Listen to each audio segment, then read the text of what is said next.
I never imagined my 65th birthday would become the moment I truly saw my family for who they were. The morning dawned with such promise. A homemade tiramisu chilling in my modest refrigerator, 3 handwritten letters on my coffee table, containing the keys to a Mediterranean paradise, and my heart racing with anticipation to finally reveal the secret I'd guarded for 15 years. By midnight, I sat alone in my small apartment, staring at the untouched dessert, listening to hollow excuses on my voicemail, while across town, my children and grandchildren celebrated with the very people who had once tried to tear our family apart. What they didn't know, what none of them knew, was that I held something far more valuable than their fleeting attention. The deed to a cliffside luxury villa in Santorini that would forever change how they saw me, and more importantly, how I finally saw myself. Before we jump back in, tell us where you're tuning in from, and if this story touches you, make sure you're subscribed because tomorrow, I've saved something extra special for you. My name is Vivian Lancaster, though my late husband always called me Vivi. For over 40 years, I dedicated myself to my family, raising 3 children as a high school art teacher, while my husband Michael built his architectural firm from nothing. We weren't wealthy, but we were comfortable enough. The children never lacked for necessities, though luxuries were carefully budgeted and special occasions marked with thoughtful gestures rather than extravagant gifts. When Michael died unexpectedly 12 years ago, my children, Charlotte, Nicholas, and Rebecca, rallied around me with concern that gradually transformed into something else entirely. Their worry about my emotional well-being evolved into anxiety about my financial security, which eventually morphed into barely disguised impatience, with what they perceived as my stubborn refusal to downsize appropriately, or make sensible adjustments for retirement. What none of them knew was that Michael had left me far more than the modest pension and small life insurance policy they'd seen documented in his will. On our 25th anniversary, just 2 years before his death, he had secretly purchased a stunning cliffside property in Santorini, a crumbling stone house with breathtaking views of the Aegean that he planned to restore as our retirement haven. After his death, I continued the restoration work in absolute secrecy, channeling my grief into creating the dream home we had planned together. For years, I lived modestly in my small downtown apartment, carefully managing the inheritance my children knew nothing about, taking mysterious art research trips to Greece that became the subject of their concerned whispers. I overheard Charlotte telling Nicholas last Christmas, "Mom's spending what little she has on these pointless vacations. Someone needs to talk sense into her before she has nothing left." Little did they know I was building something magnificent, an architectural masterpiece overlooking the dazzling blue waters that would one day belong to them if they proved worthy of such a legacy. This year, I had finally decided it was time to reveal everything. My 65th birthday seemed the perfect moment to show my children that their perpetually practical, eternally frugal mother had been harboring an extraordinary secret. I had spent weeks planning the reveal, the handwritten letters containing photographs of the villa and invitations for all of them to join me there for a month-long family reunion this summer.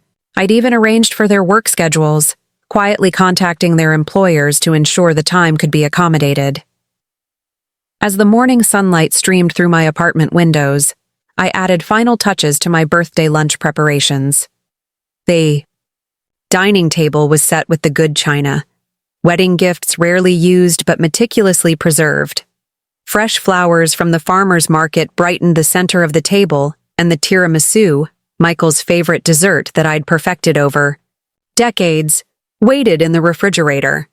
On the coffee table lay 3 cream-colored envelopes, each containing photos of the stunning white villa with its infinity pool merging seamlessly into the sea beyond, along with first-class plane tickets to Santorini.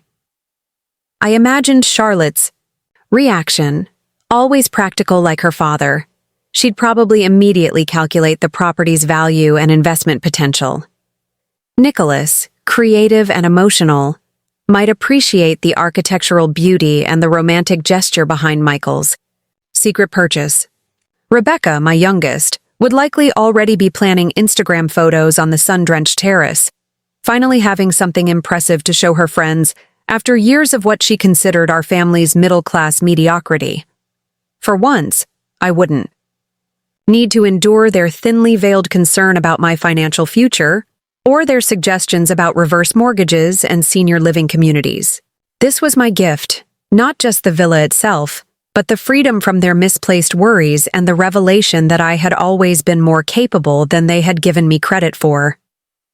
At noon, I received a text from Nicholas, running behind on client presentation.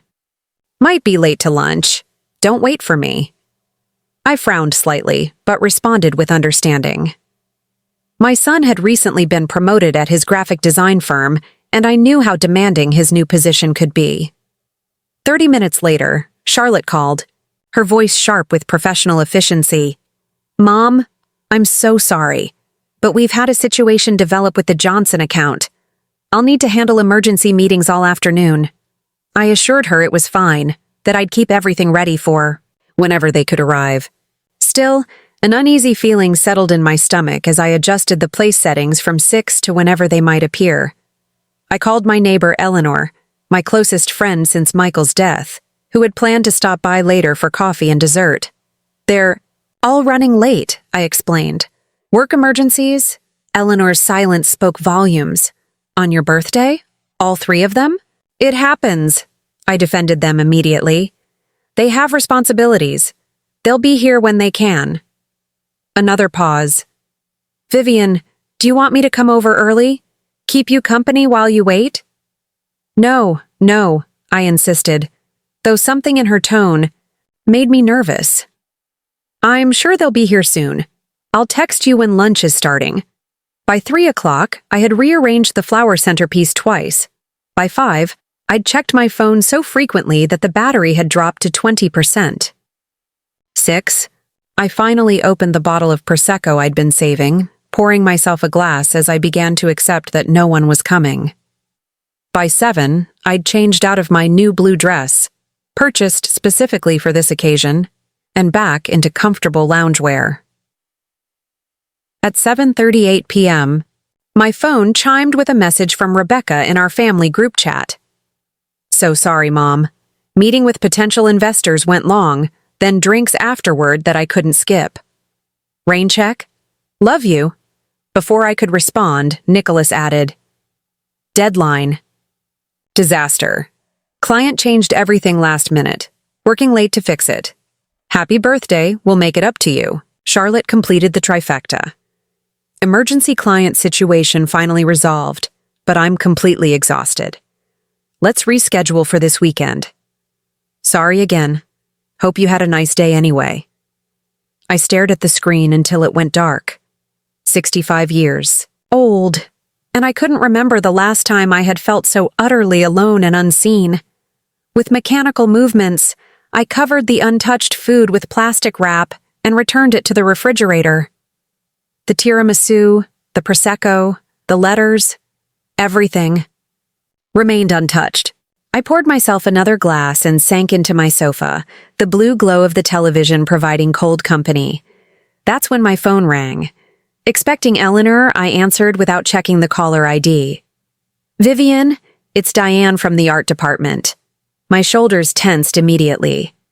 Diane Montgomery had been my colleague before retirement, but we'd never been friends. She'd always seemed to take particular pleasure in sharing uncomfortable news. "Yes, Diane." I kept my voice neutral. "I'm at Bellissimo's right now with my daughter."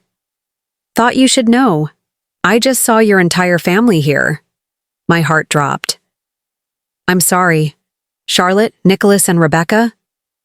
And the grandchildren, too. They're all here with quite a large group, celebrating something. Thought they were supposed to be at your place for your birthday.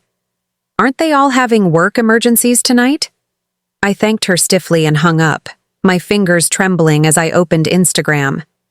Rebecca had always been careless with her privacy settings.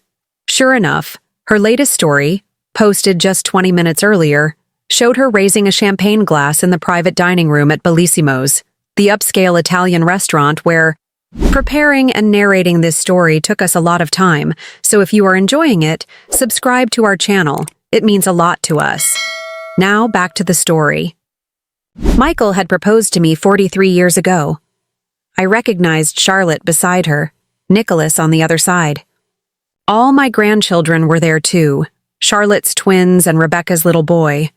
But what made my blood run cold was the couple at the head of the table, beaming broadly as they cut into a cake decorated with congratulations in elegant gold. Script James and Meredith Sullivan, my late husband's former business partners who had forced him out of his own firm 3 years before his death, claiming his designs were too unconventional for their corporate clients. The betrayal had crushed Michael, though he'd eventually found peace in establishing his own smaller practice. In the aftermath of Michael's death, the Sullivans had approached my children, offering financial guidance that I had firmly rejected, knowing their history. The image blurred as tears filled my eyes. I blinked them away, refusing to cry over the Sullivans one more time in this lifetime. As I scrolled through more photos, the truth became painfully clear. This wasn't just a casual dinner. The second cake, smaller but no less elaborate, read, "Welcome to Sullivan & Partners, Nicholas." My son had accepted a position at the very firm that had betrayed his father, and rather than sharing this news with me, he had chosen to celebrate with the people who had hurt our family most deeply. Charlotte was there too, raising a toast in what appeared to be a heartfelt speech based on the caption beneath the photo. Rebecca was documenting everything, her captions gushing about family legacies and new beginnings with the Sullivans. The betrayal cut deep, but what hurt more was the realization that this wasn't new behavior. This was simply the first time. I couldn't ignore what had been happening for years. How many other work emergencies had actually been meetings with the Sullivans? How many times had my children chosen the very people who had wounded their father over their own mother? As these thoughts swirled through my mind, my phone dinged with a calendar reminder. Finalize Villa letters. Birthday reveal. The irony wasn't lost on me. Today, I had planned to show my children that I wasn't the financially fragile widow they believed me to be, that their father and I had created something magnificent that would one day belong to them. Now, watching them celebrate with the Sullivans, I questioned whether they deserved such a legacy at all. I stared at the notification for a long moment. Then, with a decisiveness that surprised even me, I deleted it. Instead, I typed out a new email to Marcos, my attorney in Santorini. Need to discuss significant changes to the inheritance plan for the villa. Emergency meeting tomorrow, 9 Marcoai, a.m. your time. His response came within minutes. Of course, Vivian. Is everything all right? No, I typed back. But it will be. I slept fitfully that night, my dreams filled with fragments of memories. Michael's face the day the Sullivans had forced him out of his own firm. 10-year-old Charlotte proudly displaying her first architectural drawing. Teenage Nicholas declaring he would never sell out like the Sullivans had. The first time I noticed my children exchanging knowing glances when I mentioned my financial concerns were under control. Morning arrived with unusual clarity, both in the brilliant sunshine streaming through my windows and in my mind. I rose early, showered, and dressed with careful attention. Black pencil skirt, crisp white blouse, Michael's mother's pearl earrings, armor of sorts. I gathered the 3 envelopes from the coffee table, running my fingers over the names I had written with such hope the day before. Then I placed them in my desk drawer, locking it with a small key I wore on a chain around my neck. The doorbell rang at precisely 10 o'clock. Through the peephole, I saw Charlotte standing there, a pink bakery box in her hands, her expression a practiced mask of contrition. For a moment, I considered not answering. Then straightening my shoulders, I opened the door. "Mom!" She stepped forward immediately, free arm outstretched. "I am so sorry about yesterday. Things just spiraled with this client situation and— Charlotte, I interrupted quietly. I saw the pictures. Her forward momentum halted abruptly. What pictures? Rebecca's Instagram posts. The celebration at Bellissimo's. Nicholas joining. Sullivan and Partners. Color drained from her face. Mom, I can explain. I'm sure you can, I replied, stepping back to allow her entry but not offering an embrace. You've always been excellent at explanations. She followed me into the living room, placing the bakery box on the coffee table. We were going to tell you about Nicholas's new position. We just wanted to wait until after your birthday. We didn't want to upset you with complicated memories. How considerate, I remarked, remaining standing even as Charlotte perched uncertainly on the edge of the sofa. And the work emergencies? Were those also designed to protect me from complicated memories? She had the grace to look ashamed. That part wasn't well handled. We should have been honest about the celebration dinner. It's just that you assumed I'd react poorly to learning my son has joined the firm that betrayed his father. The firm whose owners you were all celebrating with instead of spending my birthday with me. It's more nuanced than that. Mom, Charlotte said, shifting into the rational tone she used when explaining particularly complex financial matters to clients. Sullivan and Partners has changed since Dad's time. They're the largest architectural firm in the region now. This is an incredible opportunity for Nicholas. I'm not questioning the professional opportunity, I clarified. I'm questioning the decision to lie to me about where you were, to prioritize the Sullivans over a commitment to your mother, and to reveal nothing about all this until you were caught through Instagram photos. Charlotte sighed, reaching for her handbag as if seeking an escape route. I knew you'd make this about Dad. This is exactly why we didn't tell you beforehand. This isn't about your father, I said quietly. This is about respect. Basic consideration. The kind family members typically show one another. The doorbell rang again before she could respond. Nicholas and Rebecca stood outside, their faces arranged in identical expressions of apologetic concern. I let them in without a word, noting how they immediately moved to flank Charlotte on the sofa, a united front against their unreasonable mother. Some things never changed. Mom, Nicholas began, leaning forward earnestly. We owe you a massive apology about yesterday. The timing of everything was terrible. But we brought your favorite cake, Rebecca added brightly, gesturing to the bakery box Charlotte had brought. And gifts. We were thinking we could have a proper celebration today instead. I remained standing, studying the three of them. These adults I had raised who still somehow viewed me as an emotional obstacle to be managed, rather than a person with valid feelings. I saw the Instagram posts, I said simply. They exchanged quick glances, the same look I'd seen countless times before, the look that said, "What's our story?" The Sullivan dinner wasn't planned, Nicholas attempted, though his voice lacked conviction. It was a last-minute thing after my signing meeting. The signing meeting that was more important than your mother's 65th birthday, I noted. Business opportunities don't always align with personal schedules, Mom, Charlotte interjected. Nicholas couldn't reschedule the contract signing, and once that was done, the Sullivans insisted on celebrating. And you both had to be there as well? I asked. All three of my children had simultaneous emergencies that prevented them from attending a birthday lunch scheduled weeks in advance. Rebecca's eyes filled with tears, always her first defense. You're making it sound so calculated. We all fully intended to come to your lunch. Things just happened. Things don't just happen, Rebecca, I replied. People make choices. You all chose the Sullivans over me yesterday, just as you've been choosing other priorities over our relationship for years. That's not fair, Nicholas protested. We're all building careers and lives. Sometimes family obligations have to flex around professional demands.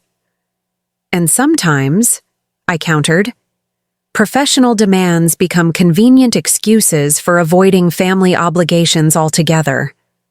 Charlotte stood abruptly. I think you're overreacting. Yes, we should have been honest about the dinner. Yes, missing your birthday was thoughtless.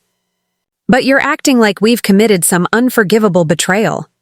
I looked at my eldest daughter, so capable, so confident, so utterly blind to her own behavior, and felt a strange calm settle over me.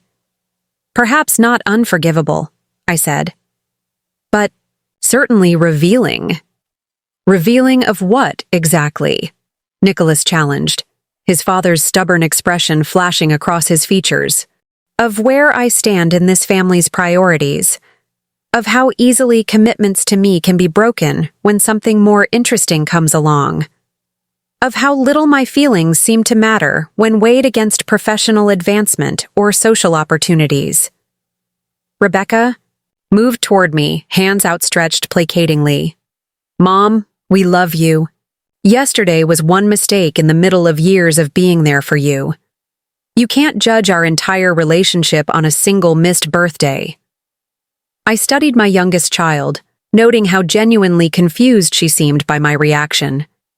In her mind, perhaps, in all their minds, their occasional presence in my life was sufficient, their periodic attention adequate compensation for the constancy of my love. It wasn't just one birthday, I said quietly. It was the culmination of a pattern I've allowed for too long. And now I'm making a different choice. What does that mean? Charlotte asked sharply. I walked to my desk, unlocking the drawer with the key around my neck. I removed a single document, a recent photograph of the completed Santorini villa at sunset, the white walls glowing golden in the fading light. I placed it on the coffee table between us.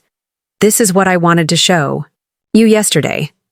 Your father purchased this property in Santorini 15 years ago, before his death. I've spent the past 12 years restoring it according to his original designs, creating the retirement home we had planned together. They stared at the photograph, clearly struggling to process its implications. That's yours? Nicholas finally managed, architect's eye clearly recognizing the value of what he was seeing. It's been mine for 15 years, I confirmed. While you've all been worrying about my financial security, suggesting downsizing and budget adjustments, I've been creating this. But how? Charlotte asked, financial advisor's mind clearly calculating costs. The insurance money wasn't nearly enough for something like this.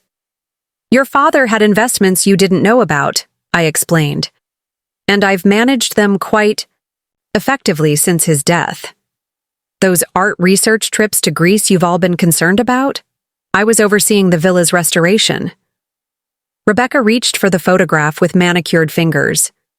This is incredible. Why didn't you tell us? I was planning to tell you yesterday, I said evenly. I had prepared letters for each of you with photos of the villa and invitations to spend the summer there as a family. I thought my 65th birthday would be the perfect time to reveal that your perpetually practical mother had been harboring an extraordinary secret. The silence that fell was deafening. Nicholas stared at the photograph, architectural appreciation warring with dismay on his features. Charlotte's expression had shifted from defensive to calculating. Rebecca looked simply stunned. So, when can we see it? She finally asked. I reclaimed the photograph from her hands. That's what I'll be determining in the coming weeks. Yesterday changed my perspective on a number of things, including who should ultimately inherit this property. What does that mean? Charlotte demanded, alarm replacing her calculation. It means I'm reconsidering everything, I replied calmly. Not just when you'll see the villa, but whether any of you have demonstrated the values and consideration that would make you appropriate stewards of such a legacy. You can't be serious, Nicholas protested.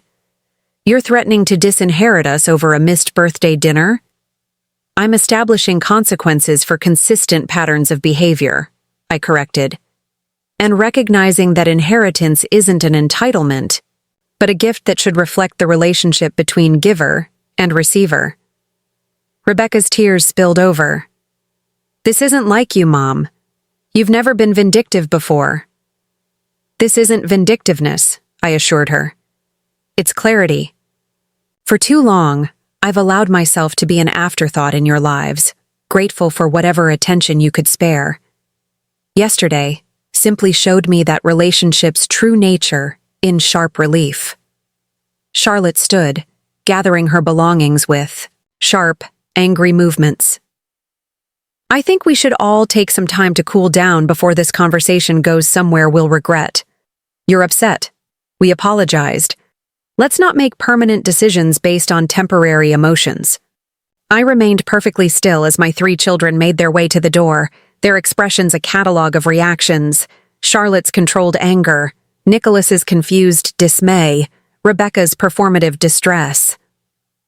"We'll call you tomorrow," Charlotte said firmly, "after you've had time to think more rationally about all this."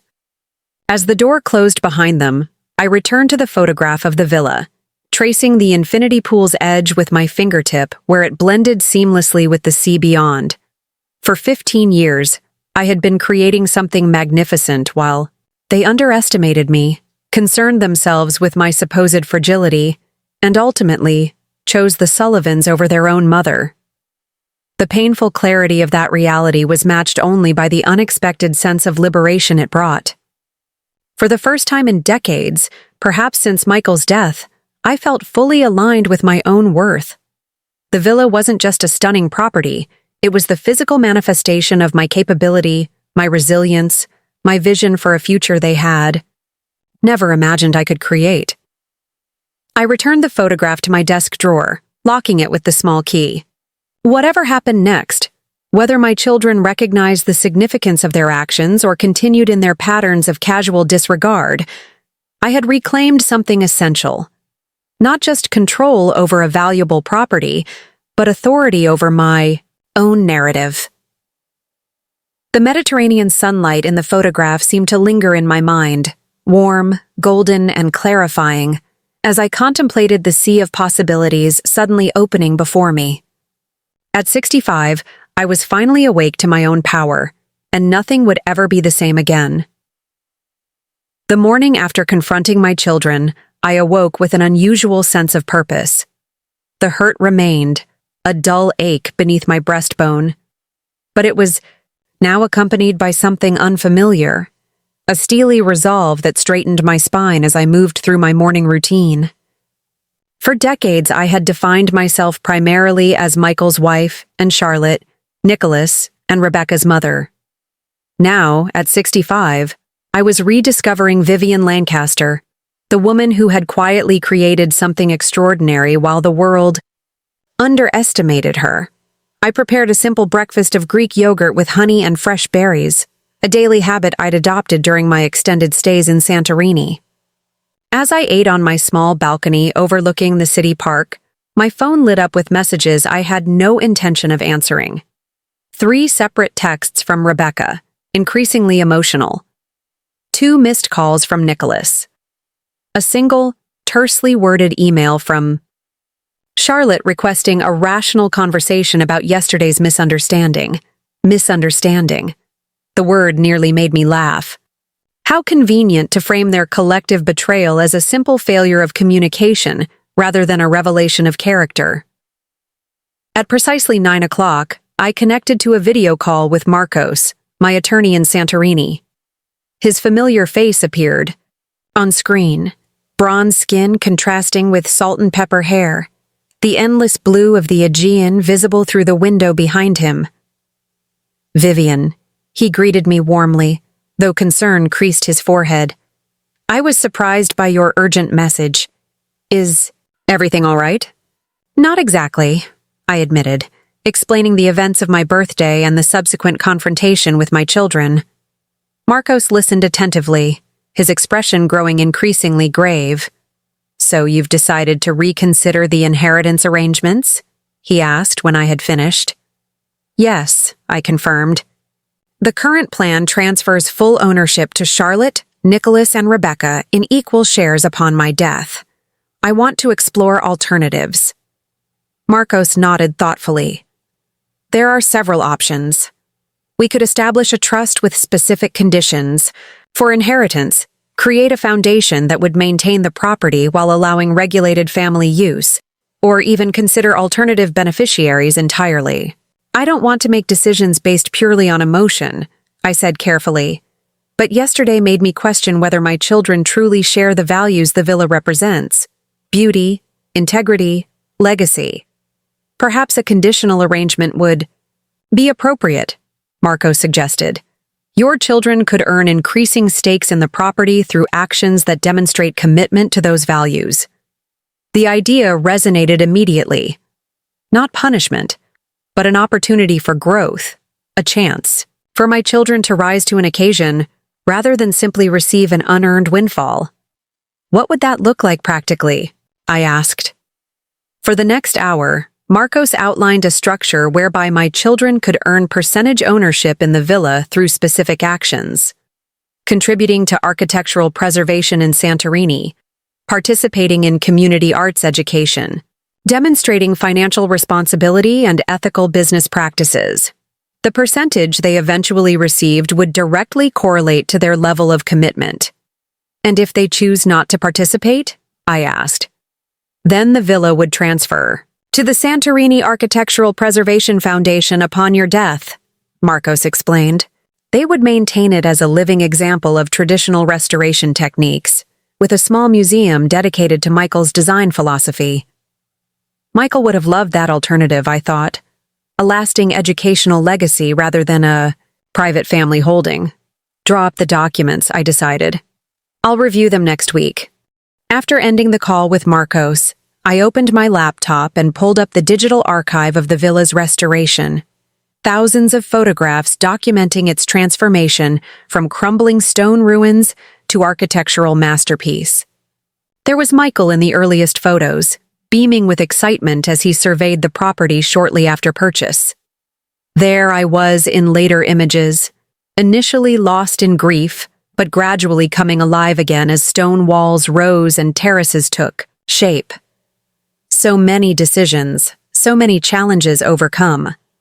The battle with local authorities over preserving the ancient cistern beneath the property. The structural engineer who insisted certain walls couldn't be saved until Michael's innovative reinforcement design proved otherwise. The years of careful restoration, sourcing authentic materials, working with local artisans to honor traditional techniques while incorporating modern comforts. All of it accomplished while my children believed I was simply taking expensive vacations, wasting my limited resources on frivolous escapes from reality. The irony wasn't lost on me. They had been so concerned about my financial security while completely missing the masterpiece I was creating. My phone rang, startling me from these reflections. Eleanor, I've been trying not to pry, my friend said without preamble. But Charlotte just called me, asking if I knew why you were acting irrationally about your birthday dinner. Care to fill me in on what's happening? I sighed, unsurprised that Charlotte had enlisted reinforcements. It's complicated, Eleanor. Are you free for coffee this afternoon? 2 hours later, we sat at our favorite corner table in Westside Cafe, the busy lunch crowd providing comfortable anonymity.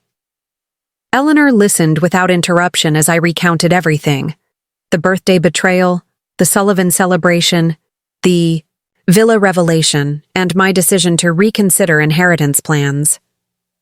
When I finished, she sat back, regarding me with thoughtful eyes. You've been keeping secrets, Vivi, she said finally, using Michael's old nickname for me. Magnificent, impressive secrets. I wanted to surprise them, I admitted. To show them that their perpetually practical mother had created something extraordinary. Instead, I discovered just how little I factor into their lives when something more appealing comes along. Eleanor nodded slowly. I've watched you make excuses for their behavior for years.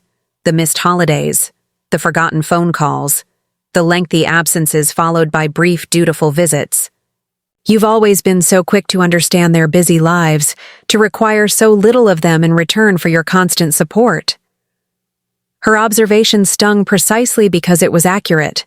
I had been complicit in establishing the very patterns that had culminated in my birthday abandonment, setting the bar so low that simply showing up occasionally seemed sufficient.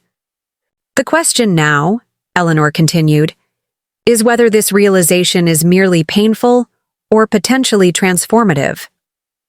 What do you mean? You can use this moment simply to punish them for disappointing you, or you can use it to establish healthier patterns moving forward. The villa gives you leverage, yes, but leverage toward what end? I considered her question carefully, stirring my untouched coffee. I don't want to punish them, I said finally. I want them to see me, really see me, as more than just their aging mother who needs looking after. I want relationships based on mutual respect rather than obligation. And I want to ensure that Michael's legacy is honored by people who understand its true value. Eleanor reached across the table to squeeze my hand. Then use this moment to create exactly that. Not through ultimatums, but through clarity about your expectations moving forward. When I returned home, there was a large floral arrangement waiting outside my apartment door. Clearly expensive, overwhelmingly fragrant, and utterly impersonal. The card read simply, "We're sorry. Let's talk when you're ready. Love, Charlotte, Nicholas, and Rebecca." A generic apology signed by all three, probably orchestrated by Charlotte and paid for from the joint credit card they'd established for mom expenses several years ago. Nothing about it reflected genuine understanding of what had transpired, or why it mattered. I placed the arrangement on my neighbor's doorstep with a note suggesting she enjoy them, then entered my apartment and went directly to my office.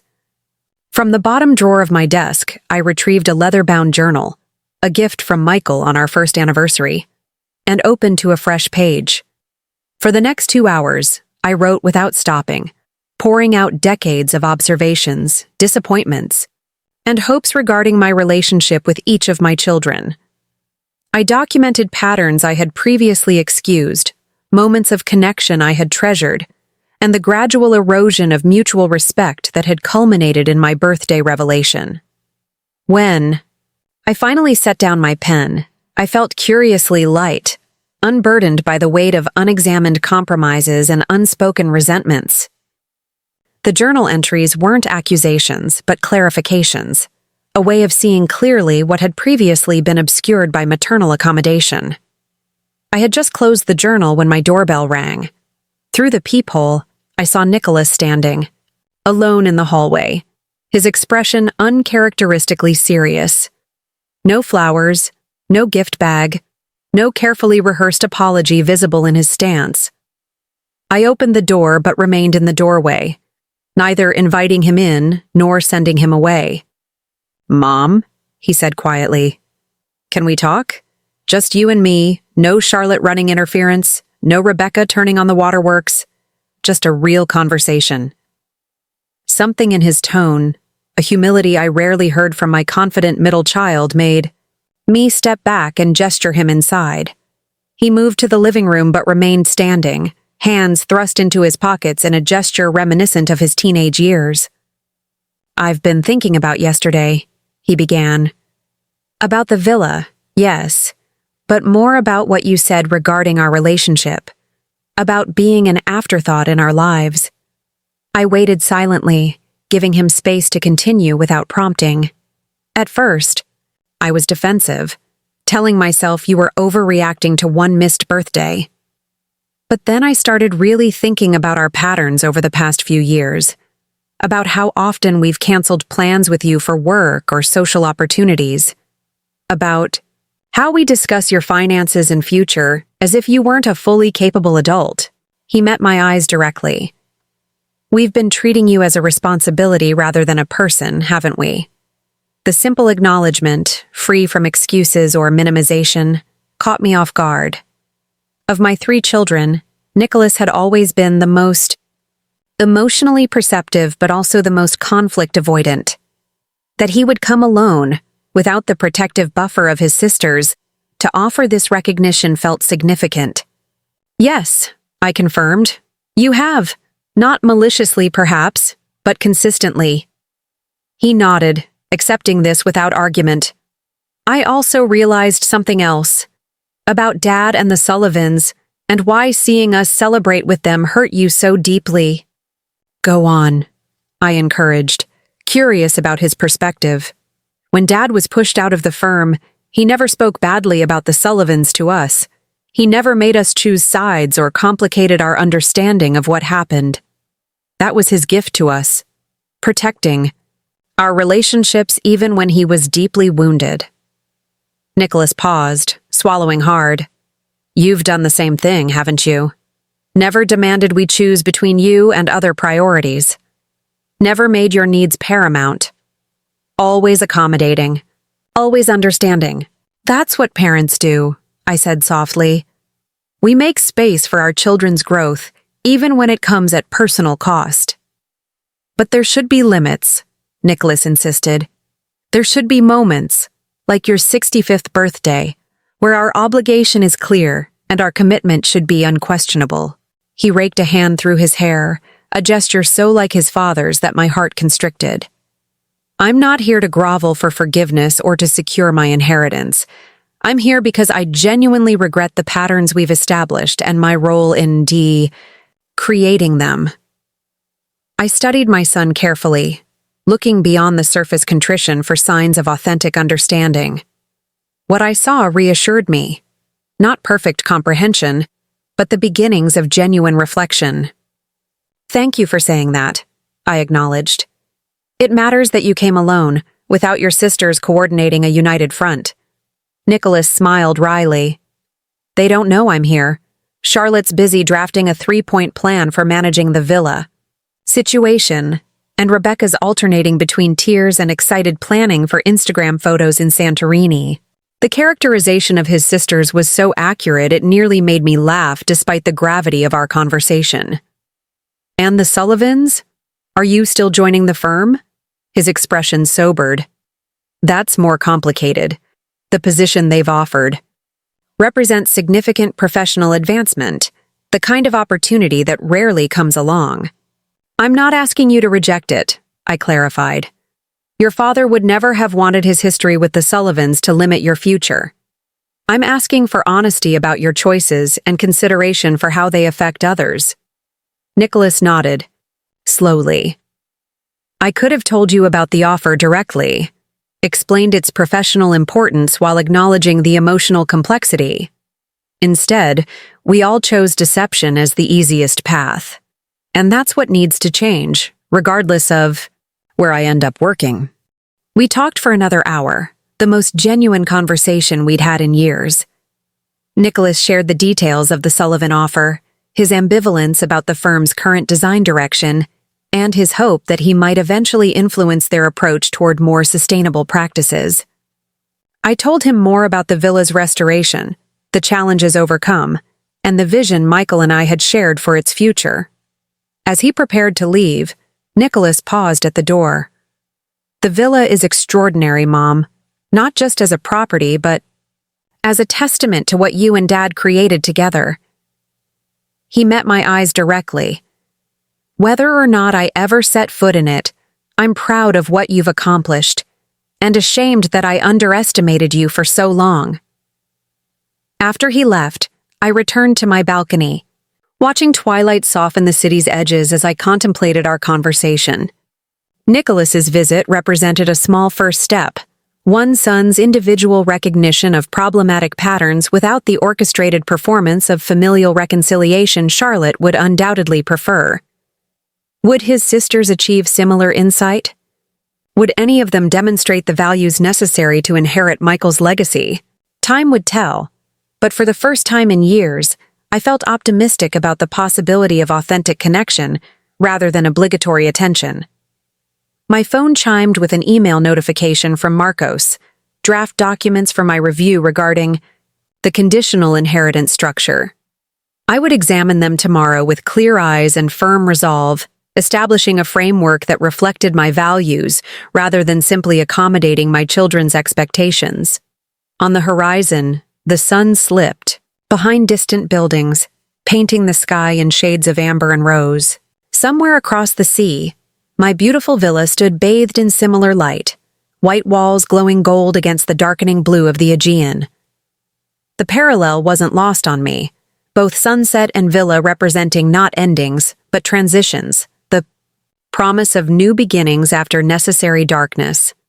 At 65, I too stood at a threshold between what had been and what might yet be. For decades, I had defined myself through others' needs and perceptions.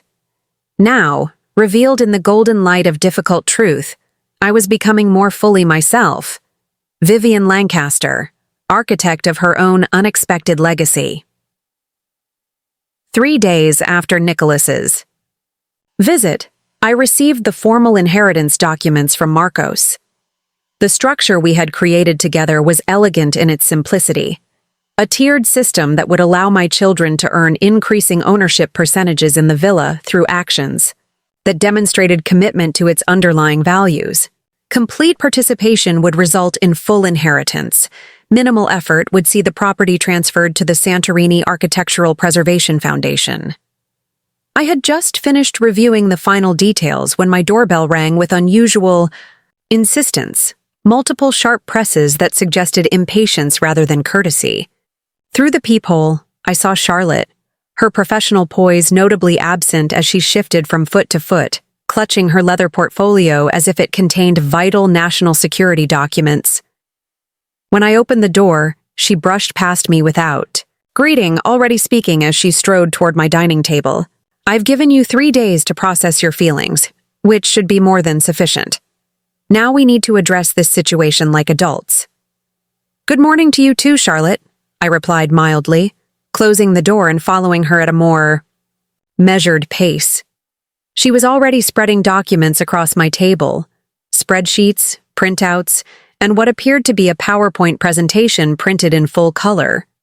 Charlotte had always approached emotional challenges with aggressive organization, as if proper documentation could neutralize messy human feelings. "I've prepared a comprehensive analysis of the situation," she announced, gesturing to the materials with the same authority she likely used with recalcitrant clients. "First, a formal apology for missing your birthday, including acknowledgement of impact and proposed remediation. Second, a structured plan for family reconciliation with measurable benchmarks. Third, a preliminary assessment of the villa's value and potential management structure moving forward." I leaned against the kitchen counter, watching my eldest daughter attempt to quantify and control a fundamentally relational issue. In her tailored pantsuit and sensible heels, Charlotte embodied the efficient competence that had propelled her rapidly up the corporate ladder at her financial management firm. She had inherited her father's analytical mind and my organizational skills, but somewhere along the way, she had lost the emotional intelligence that made those traits truly valuable. "Did you consult with Nicholas and Rebecca about this presentation?" I asked, noticing their names on various action items in her flowchart. Charlotte waved a dismissive hand. "I've outlined their responsibilities, but they're both still being emotional rather than solution-oriented. Nicholas is suddenly philosophical about family dynamics, and Rebecca is alternating between dramatics and villa redecoration plans. Someone needs to manage this situation pragmatically, and that someone is you," I observed, "orchestrating our reconciliation with the same efficiency you bring to your client portfolios." She straightened, clearly pleased by what she perceived as recognition of her competence. "Exactly. Effective resolution requires structured approach with clear objectives and measurable outcomes." I studied my daughter, so capable, so certain of her approach, so completely missing the point. "Charlotte, this isn't a business problem to be optimized. It's a profound disconnect in how we view our relationship and mutual obligations. Which is precisely why we need a structured framework for resolution," she countered, tapping a manicured finger on her reconciliation timeline. "I've allocated appropriate time for emotional processing while establishing clear pathways toward normalized relations." "Normalized relations," I repeated softly. "Is that how you see family connections? As diplomatic arrangements to be negotiated and maintained?" Charlotte's expression flickered with brief uncertainty, before her professional mask reasserted itself. I'm being practical. You're upset about the birthday incident, which was admittedly poorly handled. We acknowledge that error and propose specific remediation. In return, we expect proportional response rather than threats regarding inheritance. And there it was, the true purpose behind the meticulous presentation and superficial apology. Not genuine understanding or relationship repair, but damage control for potential financial consequences. Tell me something, Charlotte, I said, straightening from the counter. In all of these detailed analyses and structured frameworks, did you ever stop to consider why missing my birthday hurt beyond the single incident? Did you reflect on the patterns of behavior that led to that moment? Or were you solely focused on containing the fallout? She hesitated, clearly calculating the most strategic response. Historical patterns are noted in Appendix B of the Reconciliation Framework. I've acknowledged a tendency toward communication inefficiency regarding schedule conflicts. Communication inefficiency, I echoed. What a sterile way to describe consistently prioritizing other commitments over time with your mother. We all have demanding careers, Charlotte began, but I held up a hand to stop her. I'm aware of your professional obligations. I'm not asking for daily attention or constant availability. I'm asking for basic consideration and honest communication. I'm asking to be treated as a person worthy of truth rather than convenient falsehoods. Charlotte straightened the already immaculate edges of her presentation, a nervous habit she'd had since childhood. The truth isn't always kind, Mother. We thought it would upset you to know about Nicholas joining Sullivan and Partners. We were trying to be considerate. By lying about where you were on my birthday? By celebrating with the Sullivans while I sat alone waiting for you? That wasn't consideration, Charlotte. It was convenience. Her professional composure cracked slightly. Fine. We made a poor judgment call. Hence the comprehensive apology package and structured reconciliation plan. Can we move forward constructively now? I walked to my desk and retrieved the inheritance documents Marcos had prepared. I've been working on moving forward constructively as well, I said, placing the folder beside her presentation materials. These are the new terms regarding the villa inheritance. Charlotte opened the folder with the swift efficiency of someone accustomed to evaluating financial documents. As she scanned the contents, her expression shifted from professional neutrality to barely contained alarm.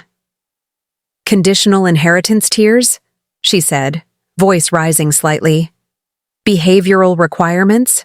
An evaluation committee? This is completely unorthodox.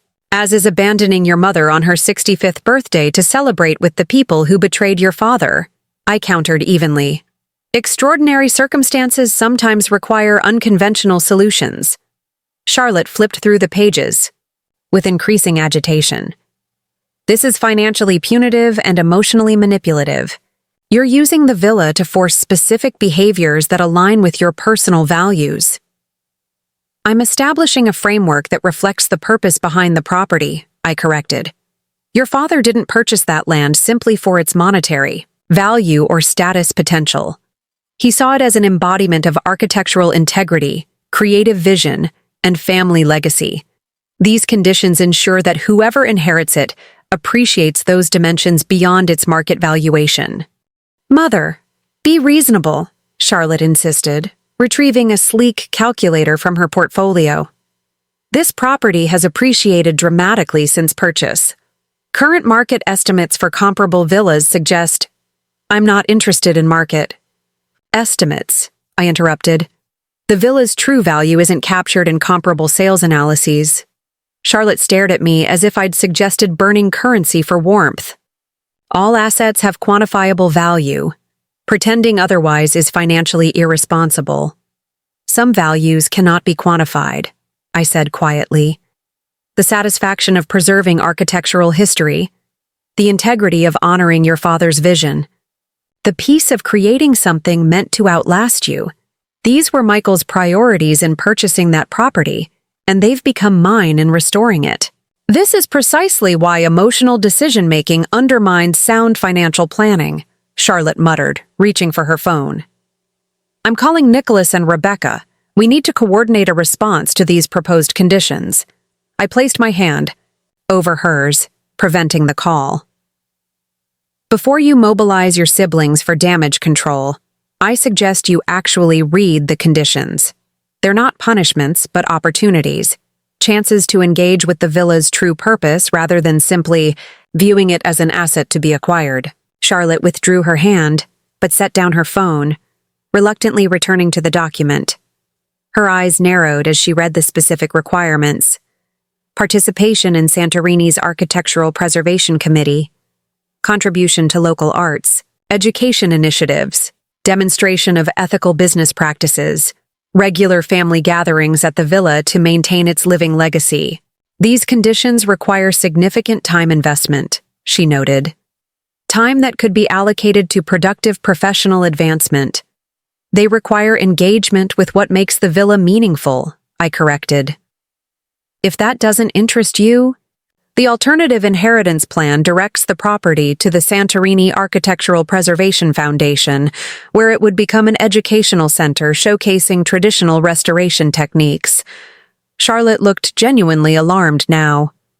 You would give away a multi-million-euro property rather than transfer it directly to your children. I would ensure it serves its intended purpose rather than becoming merely another asset in a portfolio, I confirmed. Whether through your engaged stewardship or the Foundation's educational mission. For the first time since her arrival, Charlotte appeared genuinely speechless, her carefully constructed presentation forgotten as she grappled with principles that couldn't be quantified on her meticulous spreadsheets. The front door opened without warning, admitting Rebecca in a flurry of dramatic energy, her eyes red-rimmed from what appeared to be recent tears. Mom, I've been trying to reach you for days. Why aren't you answering my calls? I've been absolutely devastated by— She stopped abruptly upon seeing Charlotte. Oh, you're already here. You said you were waiting until this afternoon for the family meeting? Charlotte's expression tightened. I thought it prudent to assess the situation first, given Mother's current emotional state. My emotional state is perfectly stable, I noted dryly. Though I appreciate your concern. Rebecca dropped onto my sofa with characteristic absence of restraint.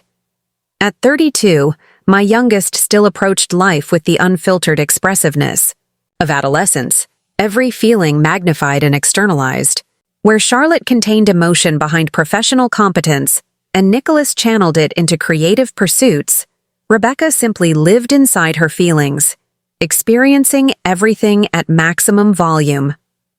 This whole situation is just awful, she declared, gesturing dramatically. The missed birthday, the villa revelation, these inheritance conditions Charlotte just texted me about, we're falling apart as a family and nobody seems to care except me. I've developed a comprehensive reconciliation framework, Charlotte said stiffly, gesturing to her abandoned presentation. If everyone would simply follow the established protocols— Nobody wants your flow charts and action items, Charlotte, Rebecca interrupted. This isn't a corporate merger. It's our relationship with Mom. I observed my daughter's familiar dynamic with new clarity. Charlotte attempting to control through structure, Rebecca resisting through emotional escalation, neither actually addressing the underlying issues with authentic presence. Rebecca, I said, cutting through their building argument. Why are you here this morning? She turned to me, expression immediately shifting to wounded sincerity. To apologize, of course. To tell you how terrible I feel about everything and how much I love you. And to see the villa photographs, I added mildly. Perhaps get more details about its Instagram potential? A flush rose on her cheeks. That's not fair. Yes, I'm curious about the villa. Who wouldn't be? But my primary concern is our relationship. Then perhaps you could demonstrate that concern by engaging with why the birthday incident hurt, rather than simply performing remorse while planning future social media content. Rebecca's eyes welled with fresh tears. You're being so harsh lately. This doesn't feel like you at all. Perhaps, Charlotte interjected, because we're not dealing with Mother at all, but with whoever has been influencing her in Santorini. This vindictive approach is completely uncharacteristic. I had to laugh at the suggestion. You think I've been radicalized by Greek influences? That someone has convinced me to establish inheritance conditions rather than simply handing over a multi-million-euro property with no expectations attached? It would explain this dramatic personality shift, Charlotte insisted. You've always been reasonable and accommodating. Now suddenly you're issuing ultimatums and creating elaborate inheritance obstacles. What you call a personality shift? I said quietly. I recognize as finally valuing myself enough to establish boundaries. What you interpret as uncharacteristic behavior reflects the fact that you've both grown accustomed to a mother who requires little and forgives everything. Rebecca leaned forward earnestly. We know you matter, Mom. We love you tremendously. This whole situation has been one giant misunderstanding that's spiraled out of control. Is that how you see it? I asked. As a misunderstanding rather than a revelation of patterns we've all participated in creating. Before either could respond, the front door opened once more, admitting Nicholas with a canvas bag of what appeared to be groceries. He stopped short. At the tableau before him, Charlotte standing rigidly beside her scattered presentation, Rebecca perched tearfully on the edge of the sofa, me watching them both with calm resolve. I see everyone had the same idea about visiting Mom this morning, he observed, moving to the kitchen to deposit his bag on the counter. Though possibly with different agendas. Nicholas, Charlotte said sharply, did you know about these inheritance conditions? They're completely unreasonable and potentially legally contestable. He shrugged, removing items from his bag. Mom mentioned she was restructuring the inheritance during our conversation the other day. I didn't ask for details because that wasn't the point of my visit. Not the point? Charlotte repeated incredulously. We're talking about a property worth millions, and you didn't think the inheritance structure was relevant? Nicholas met my eyes briefly before turning to his sister. I came to apologize for my role in hurting Mom, and to understand how our relationship had deteriorated to the point of missing her birthday for the Sullivan dinner. The villa was secondary to that conversation. Rebecca looked between us suspiciously. You two already talked, without me and Charlotte? I made a personal choice to speak with Mom directly, Nicholas confirmed, arranging fresh ingredients on the counter, without coordinated family strategy or prepared talking points. Charlotte's expression tightened further. So, while I've been developing a structured reconciliation framework, you've been having private conversations that undermine unified family response. Typical Nicholas, prioritizing emotional indulgence over practical solutions. And typical Charlotte, he countered calmly, reducing family relationships to management challenges while missing the actual human connections involved. As they argued, I noticed what Nicholas was arranging on my counter. Fresh figs, Greek, honey, olive oil, and other ingredients I recognized from my time in Santorini. Small items that would have required visiting specialty markets, selected with thoughtful attention to my preferences. While Charlotte had brought structured protocols and Rebecca had arrived with dramatic emotions, Nicholas had come with the simple recognition of what might bring me genuine pleasure.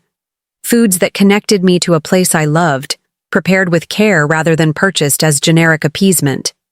The realization crystallized something I had been feeling since my birthday. Revelation.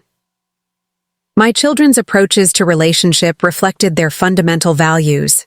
Charlotte valued efficiency and control, addressing emotional breaches with strategic planning. Rebecca prioritized emotional intensity, believing expressed feeling was equivalent to meaningful connection. Only Nicholas seemed to understand that. True relationship existed in attentive recognition of another's personhood, in seeing someone clearly enough to know what would genuinely matter to them. Enough, I said finally, my quiet word cutting through their escalating argument. This isn't productive for any of us. 3 pairs of eyes turned toward me. Charlotte's calculating, Rebecca's tearful, Nicholas's watchful. I've established new conditions for the villa inheritance, I continued. Not as punishment, but as opportunity to engage with the property's true purpose. Each of you will receive formal notification of these terms, and you'll have time to consider whether you wish to participate in this legacy as it was intended or prefer to pursue other priorities. But Mom, Rebecca began. I held up my hand. My decision is made, and the documents have been filed with legal representatives, both here and in Greece. The conditions stand as written. Charlotte gathered her presentation materials with tight, controlled movements. This conversation isn't finished. Once you've had time to reconsider this emotional response, we can discuss more reasonable arrangements. Arrangements are reasonable, Charlotte, I replied evenly. They simply prioritize values beyond financial optimization, values your father and I considered fundamental to the villa's purpose. She left without further argument, her rigid posture communicating more than words could express. Rebecca followed moments later in a flurry of tears and dramatic promises to fix everything somehow, leaving me alone with Nicholas in the suddenly quiet apartment. He continued arranging ingredients without comment, his movements unhurried and purposeful in my small kitchen. You're making galactobureko, I observed, recognizing the components of the traditional Greek custard pastry Michael, and I had loved during our visits to Santorini. Nicholas nodded. I found a specialty market that carries the authentic semolina and phyllo. I thought it might be a small reminder of the villa while you're here. He glanced up. No agenda attached. Just breakfast with my mother who appreciates good Greek pastry.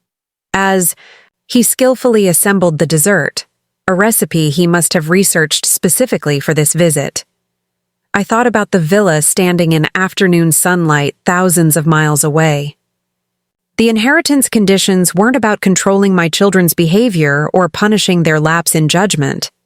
They were about ensuring that Michael's legacy would be appreciated for its true significance, not as a financial asset or status, symbol, but as a testament to vision, integrity, and the beauty possible when we create with purpose. Whether my children would recognize that distinction remained to be seen.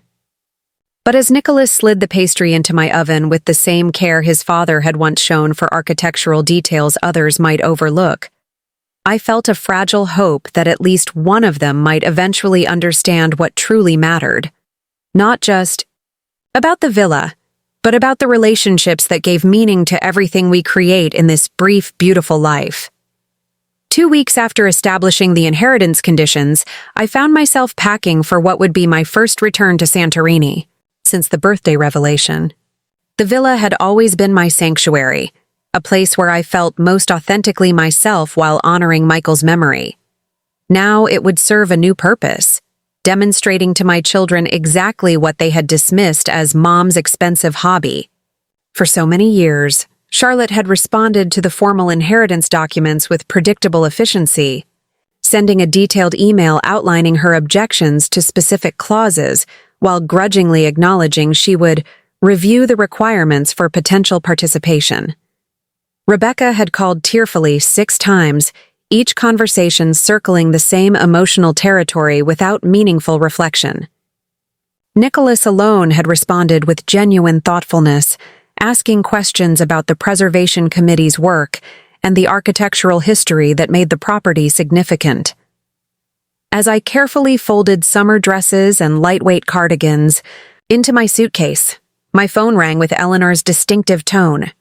"So you're really doing this?" she asked when I answered. "Bringing all 3 of them to Santorini next week?" "I am," I confirmed. "They've all agreed to come see the villa, though. I suspect with very different motivations. Charlotte to assess its market value, Rebecca to plan her social media campaign, and Nicholas to actually understand what you and Michael created," Eleanor observed with characteristic directness. I laughed. "You know my children almost too well. I've watched their patterns for years, Vivi. The question is whether this visit will reinforce those patterns or begin to transform them." The question lingered in my mind throughout the long flight to Greece the following day. Would seeing the villa in person shift something fundamental in how my children perceived me, or would they simply incorporate this new information into their existing frameworks, another asset to manage? another setting for personal advancement, another family obligation to navigate. Marcos met me at the small Santorini airport, his familiar weathered face breaking into a warm smile as I emerged from the arrivals area. "Vivian, welcome back. The villa has missed you almost as much as I have." During the drive along winding coastal roads, he updated me on the property's current condition. The spring flowers I'd planted before my departure were thriving in the terraced gardens, the infinity pool had been cleaned and maintained in my absence, and the local caretaker had ensured everything inside was immaculate for the upcoming family visit. "And the legal arrangements?" I asked as we navigated the narrow streets of Oya. "All in place," he confirmed. "The conditional inheritance structure has been properly filed and would withstand any challenge. Though I hope your children will see the wisdom in your approach rather than contest it." "As do I agreed softly. But wisdom often comes through struggle rather than immediate acceptance. As we rounded the final curve in the road, the villa came into view. Brilliant white walls cascading down the cliffside, expansive windows, reflecting the deep blue of the Aegean, terraced gardens bursting with bougainvillea and fragrant herbs. Every time I approached it, the sight took my breath away, not just for its beauty, but for what it represented. Michael's vision, my persistence, our shared dream manifested despite all obstacles. "Home," I whispered, the word carrying a weight of meaning Marcos could not possibly miss. "Home," he agreed, helping me from the car. "For a few days you can enjoy it in peace before the family arrives." Those days of solitude proved invaluable. I moved through the villa's airy rooms with renewed appreciation, touching familiar surfaces, adjusting artwork, preparing the space not just for visitors but for a profound revelation. Each bedroom was assigned with careful thought. Charlotte. In the East Wing with its practical amenities and efficient layout, Rebecca in the vibrant blue room overlooking the most photogenic views, Nicholas in his father's former studio, where Michael's original sketches for the villa still lined one wall. On the morning my children were scheduled to arrive, I rose before dawn, wrapping myself in a light shawl and making my way to the main terrace. As the first pink light touched the white walls of neighboring buildings, I contemplated the path that had led to this moment. Decades of marriage to a man who saw beauty in forgotten ruins, years of widowhood spent honoring his vision while discovering my own creative strength. The long, patient restoration of stone and wood and spirit that had transformed a crumbling structure into a masterpiece. The villa stood as testament to possibilities hidden beneath apparent decay, to the beauty that emerges when we value history while embracing renewal. If my children could understand that metaphor, perhaps they might also recognize why their treatment of me on my birthday had felt like such a fundamental betrayal of those same principles. The airport shuttle arrived precisely at 11, disgorging my travel-weary children onto the villa's entrance courtyard. Their expressions as they took in the property for the first time told me everything about their initial responses. Charlotte's eyes darted analytically from feature to feature, mentally calculating market value and maintenance costs. Rebecca immediately pulled out her phone, positioning herself for the perfect selfie against the backdrop of sea and sky. Nicholas simply stood motionless, absorbing the entirety of what his father had envisioned and his mother had realized. "Welcome to Villa Anamnesi," I said, using the Greek name Michael had chosen, meaning remembrance. "Mom, this is absolutely incredible," Rebecca gushed, already tapping furiously on her phone. "My followers are going to lose their minds when they see this place. The lighting is perfect for content creation." Charlotte had moved to examine the stonework around the main entrance. "The craftsmanship is exceptional. Recent comparable sales in this area suggest a valuation well above what I initially estimated. The rental income potential alone." "Could we take a moment?" Nicholas interrupted quietly. "To simply appreciate what Mom and Dad created before analyzing its profit potential or social media value?" His sisters fell momentarily silent, perhaps recognizing for the first time how their immediate reactions revealed their priorities. Of course, Charlotte recovered smoothly. The architectural achievement is obviously significant. I was merely noting its financial implications as well. Come inside, I suggested, leading them through the massive wooden doors Michael had salvaged from an abandoned monastery. There's something I want to show you before you settle into your rooms. They followed me through the sun-drenched great room with its soaring ceilings and panoramic views, past the kitchen where local stone countertops contrasted with modern appliances, down the corridor lined with black and white photographs documenting the restoration process. I stopped before a closed door at the end of the hallway, the entrance to what Michael had always called the heart of the house. With deliberate movements, I unlocked and opened the door, revealing the room beyond, unlike the predominantly white, airy spaces of the main villa. This room embraced rich, warm tones, terracotta walls, dark wooden beams, and shelves lined with architectural books, models, and memorabilia. Michael's original drafting table stood by the window, still holding the villa plans he had been refining just before his death. Along one wall hung dozens of framed architectural sketches, his designs from throughout his career, including many that the Sullivans had rejected as too unconventional before forcing him out of the firm. Your father's studio, I explained, watching their faces as they absorbed the space where Michael's creativity had flowed most freely. And the reason this property meant so much to him. Nicholas moved immediately to the drafting table, fingers hovering reverently above his father's pencil marks. Charlotte approached the wall of sketches, her expression uncharacteristically soft as she recognized buildings she had visited as a child during construction site visits with her father. Rebecca stood transfixed by a family photo she'd never seen before. Michael and me, much younger, standing amid the villa's ruins on the day we purchased the property, his arm around my waist as we grinned with shared vision of what might be. He bought this place because he saw its potential when everyone else saw only decay, I said quietly. When the Sullivans pushed him out for being too visionary, too committed to design integrity, this property became his redemption project, proof that his architectural philosophy had merit.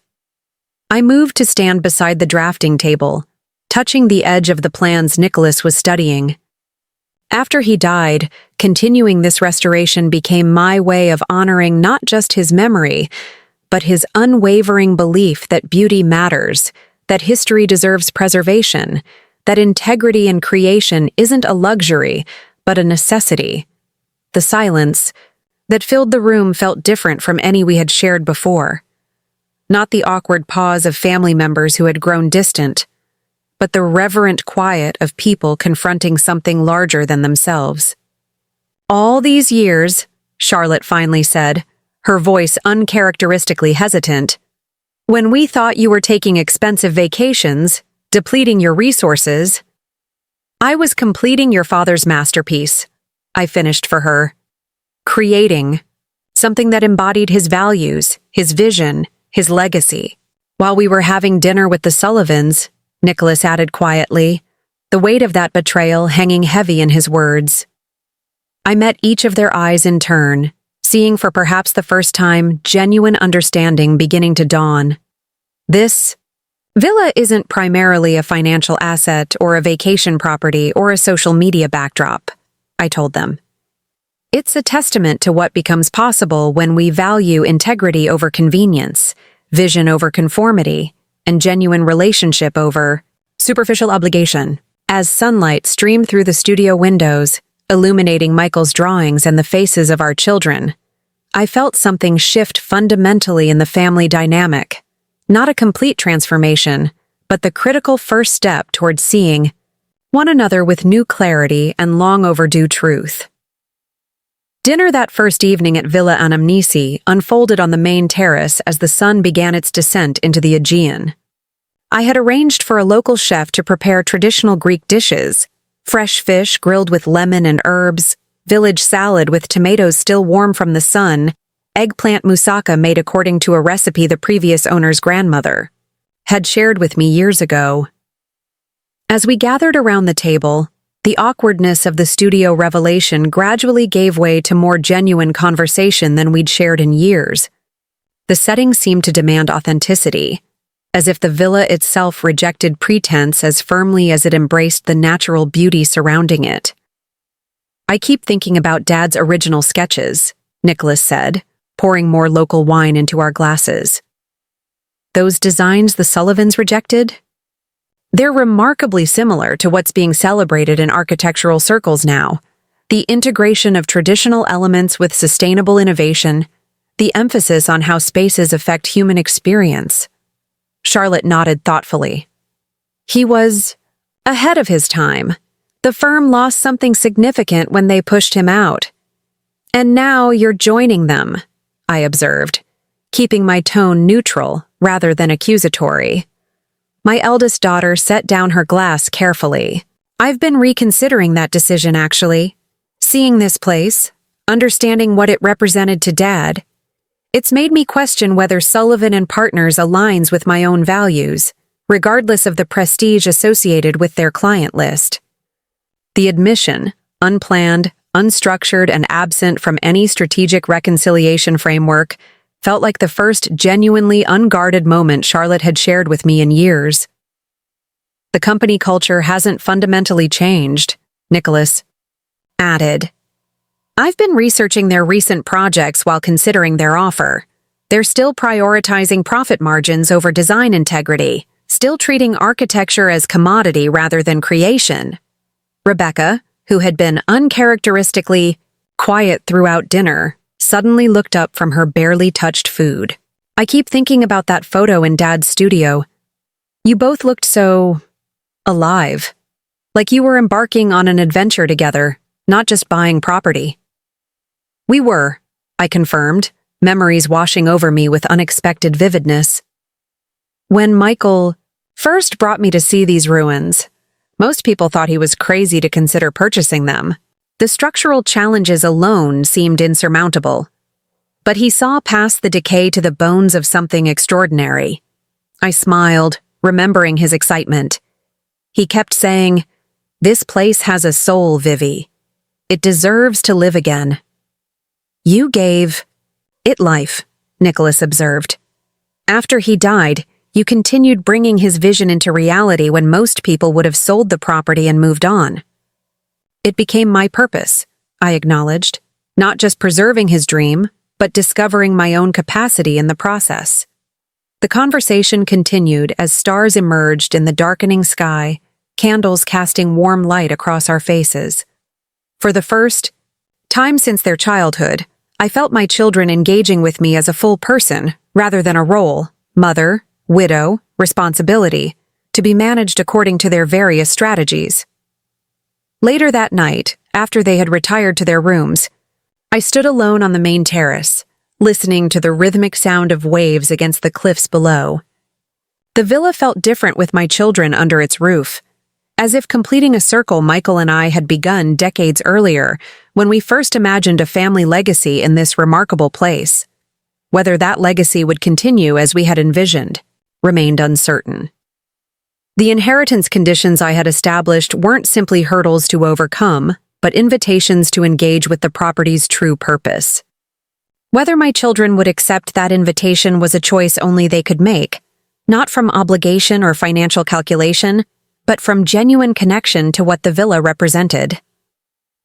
The following morning, I woke early to find Charlotte, already settled in the kitchen nook with her laptop, spreadsheets glowing on the screen. Some habits, it seemed, transcended even the most powerful settings. "Analyzing the villa's market position?" I asked, preparing my morning tea. She looked up, unexpectedly sheepish. "Actually, I'm reviewing the inheritance conditions more carefully. The preservation committee work intrigues me. I've been researching their recent initiatives. The admission surprised me. I wouldn't have thought architectural preservation would interest you professionally." "It doesn't directly," she acknowledged. "But I keep thinking about what you said regarding Dad's legacy, how this place embodies values beyond financial metrics." She gestured toward her screen. The committee is working to preserve traditional building techniques that are being lost as development accelerates on the island. There's a financial component involved in sustainable preservation models, which does align with my expertise. I hid my smile behind my teacup. Charlotte would always approach life through analytical frameworks, but perhaps those frameworks could expand to include values beyond mere optimization. Nicholas appeared next, camera in hand, asking permission to document architectural details throughout the villa. Dad's integration of traditional elements with modern functionality was revolutionary, he explained, capturing the morning light as it played across the hand-plastered walls. This place should be studied by architecture students. It's a masterclass in respectful innovation. As he disappeared to photograph the original cistern beneath the eastern terrace, Rebecca emerged in workout clothes, hair perfectly arranged despite the early hour. "The light is extraordinary for morning yoga on the lower terrace," she announced. "I've already found the perfect spot for daily practice videos. The audience engagement potential is tremendous." When I remained silent, she flushed slightly. "That's not the only reason, of course. The setting itself is so peaceful. I actually slept through the night without anxiety medication for the first time in months." The observation was casually offered but revealing, a glimpse into struggles she hadn't previously shared. "The villa has always had that effect," I told her. "Something about the combination of sea air, ancient stone, and separation from ordinary pressures. Your father called it perspective restoration." Rebecca nodded thoughtfully. "I think I understand that now. Everything back home seems less overwhelming from here. Like I've been caught in details and missed the larger landscape." By mid-afternoon, we had settled into the easy rhythm that the villa seemed to naturally impose. Charlotte had abandoned her laptop to examine the original olive press we'd preserved in the garden. Nicholas was sketching building details rather than photographing them, his hand moving with the same fluid confidence his father's once had. Rebecca had discovered the small meditation alcove overlooking the caldera and spent hours there in uncharacteristic stillness. As the heat of the day began to wane, I suggested a walk to the nearby village for dinner at a family taverna I had frequented throughout the restoration process. The path wound along the cliffside, offering breathtaking views with each turn. "I've been thinking about the villa's name," Nicholas said as we walked. "Anamnesi, remembrance. It's not just about remembering Dad, is it?" "No," I confirmed. "Michael chose the name to honor the property's history, all the lives and stories contained in these stones across centuries. He believed buildings should remember their origins even as they embrace new purpose." "That's what you've been trying to tell us about family legacy too," Charlotte observed, surprising me with her insight. "That inheritance isn't just about property transfer but about remembering and honoring foundational values." I nodded, touched by her understanding. "The villa's value isn't primarily financial, though it certainly represents significant monetary worth. Its true value lies in what it embodies: creative vision, resilient restoration, purposeful beauty." "Values the Sullivans rejected," Nicholas added quietly. "Values we nearly missed as well," Rebecca admitted. "When you showed us Dad's studio yesterday, I realized how little I've understood about either of you. I've been so caught up in building my own image that I never really saw what you created together." We reached a viewpoint overlooking the caldera, the villa visible in the distance, white walls glowing in the late afternoon light. Without discussion, we all stopped, absorbing the perspective that distance provides. "I've been thinking about your birthday," Charlotte said suddenly, not just missing the dinner, but what it represented. How easily we prioritized the Sullivans over you.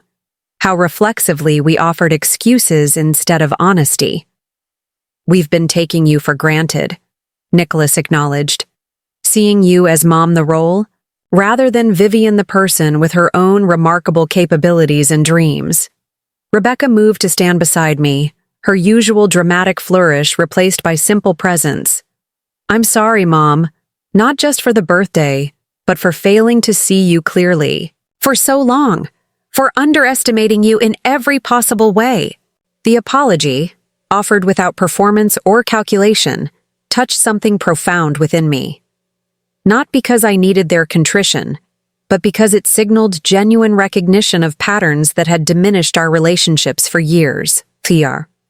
Villa has always been clarifying, I told them, gazing toward the white structure that had become the physical embodiment of my midlife renaissance. It reveals what truly matters by stripping away the non-essential. As we continued our walk toward the village, conversations flowing more naturally than they had in years, I recognized that regardless of their decisions about the inheritance conditions, something fundamental had already shifted. My children were beginning to see me not merely as their mother, but as a woman of vision and capability. Someone who had created something extraordinary while they underestimated her potential. More importantly, they were beginning to see themselves more clearly, recognizing patterns of behavior that had limited their own growth even as they dismissed mine. Whether this new awareness would translate into lasting change remained to be seen, but the villa had worked its clarifying magic once again, revealing truths too significant to be easily dismissed. That evening at the small family taverna, as local musicians played traditional songs and village residents welcomed us with the warm hospitality I had come to treasure, I watched my children engaging with this world I had embraced in their absence. Charlotte deep in conversation with the taverna owner about sustainable tourism models. Nicholas sketching the centuries-old building details in his notebook. Rebecca listening intently as an elderly woman described traditional textile methods, not a phone in sight to document the exchange. In their different ways, each was beginning to connect with the authentic value I had discovered here long ago, way of living that honored history while embracing renewal, that valued creative integrity over expedient compromises, that recognized how places shape our perception of what matters most. Whatever path our family took from this moment forward, I knew with quiet certainty that none of us would return from Santorini unchanged. The villa had served its purpose once again, not merely as beautiful accommodation, but as catalyst for essential transformation, anamnesi in its deepest sense, remembering not just what was, but what might yet be. 6 months after our transformative week in Santorini, I celebrated my 66th birthday in a manner I could never have imagined the year before. The villa's main terrace had been transformed with twinkling lights strung between olive trees, tables arranged to accommodate not just my children, but a meaningful collection of old and new friends. Eleanor had flown in from home, Marcos and his family represented my Santorini community, and several of Michael's former colleagues joined us to share memories and raise glasses to his enduring vision. The evening unfolded with a natural grace that needed no orchestration or management. As Mediterranean breezes carried the scent of jasmine and salt air across the gathering, I found myself observing the subtle but significant shifts in my children's presence. Charlotte, who had ultimately declined the Sullivan and Partners offer, was deep in conversation with the head of the Santorini Architectural Preservation Committee. She had spent the past 3 months developing a sustainable funding model for their most ambitious restoration project, a historic neighborhood threatened by aggressive development. Her financial expertise, newly aligned with preservation values, had unlocked resources the committee had been unable to access through traditional channels. The return on investment isn't merely financial, I overheard her explaining to Eleanor. The cultural capital and preservation of irreplaceable historical elements create value that appreciates differently than conventional assets, but with equal significance. 6 months ago, such a perspective would have been unimaginable from my efficiently pragmatic daughter. Now she spoke with the conviction of someone who had expanded her understanding of value beyond spreadsheet calculations. Across the terrace, Nicholas sat with 2 local architects, their animated conversation punctuated by quick sketches on napkins and gestures toward various elements of the villa's design. He had spent much of the past half year documenting the property's architectural significance, creating a detailed analysis of Michael's integration of traditional building techniques with contemporary functionality. The project had evolved beyond simple documentation. Next month, Nicholas would lead a master class for architecture students at the University of Athens, using the villa as case study in sustainable historic restoration. The curriculum he had developed emphasized not just technical aspects, but the philosophical underpinnings of preservation as creative dialogue between past and future. Most surprising was Rebecca's transformation.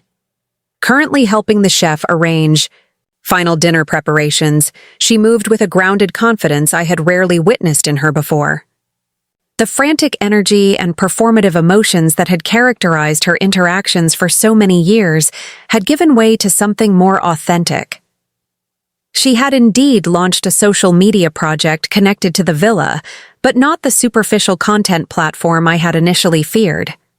Instead, she created a thoughtful documentary series exploring the island's traditional artisans, the stonemasons, weavers, and boat builders whose generational knowledge was rapidly disappearing as tourism transformed the local economy. Her genuine interest in these craftspeople and their stories had opened doors throughout the island community, creating connections that transcended her previous fixation on curated appearances. The series had found an unexpected audience, attracting attention from cultural preservation organizations and bringing welcome visibility to artisans struggling to maintain traditional practices in a changing world. As I watched my children navigate this gathering, not as obligatory attendees but as engaged participants, I reflected on the unexpected journey that had brought us here.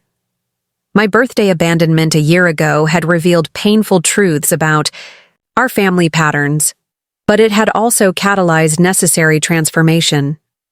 The villa had not simply been the setting for this change, but its catalyst, a physical manifestation of values that challenged each of us to examine what truly mattered. Marcos appeared at my side, offering a glass of local wine. "You seem contemplative, Vivian. Everything is perfect, no?" "Beyond perfect," I assured him. "I'm just absorbing how much has changed since last year." He nodded, understanding. "The inheritance conditions, they worked as you hoped?" "Better than I could have imagined," I admitted. Though not in the way I initially expected. The conditional inheritance structure had indeed motivated my children's initial engagement with the villa's deeper purpose. But what began as strategic compliance had evolved into genuine connection with the values the property embodied. The transformation hadn't come through obligation, but through discovery, each child finding aspects of the villa's legacy that resonated with their authentic selves rather than their habitual patterns. As dinner concluded and conversations continued, under starlit skies, Nicholas approached with a carefully wrapped package. "From all of us," he explained, as Charlotte and Rebecca joined him. "Though it was Nicholas's idea," Rebecca added with characteristic honesty. I unwrapped the gift to find a beautifully bound book, handcrafted leather covers enclosing thick, cream-colored pages. Opening it revealed Michael's original sketches of the villa, reproduced alongside photographs documenting the transformation from ruin to resurrection. The images were interspersed with handwritten reflections, my journal entries during the restoration process, Michael's notes about architectural decisions, and new contributions from each of my children about what the property had come to mean to them. "We found your journals in the studio archive," Charlotte explained. "The contrast between your private determination and our public dismissal of your expensive hobby was illuminating."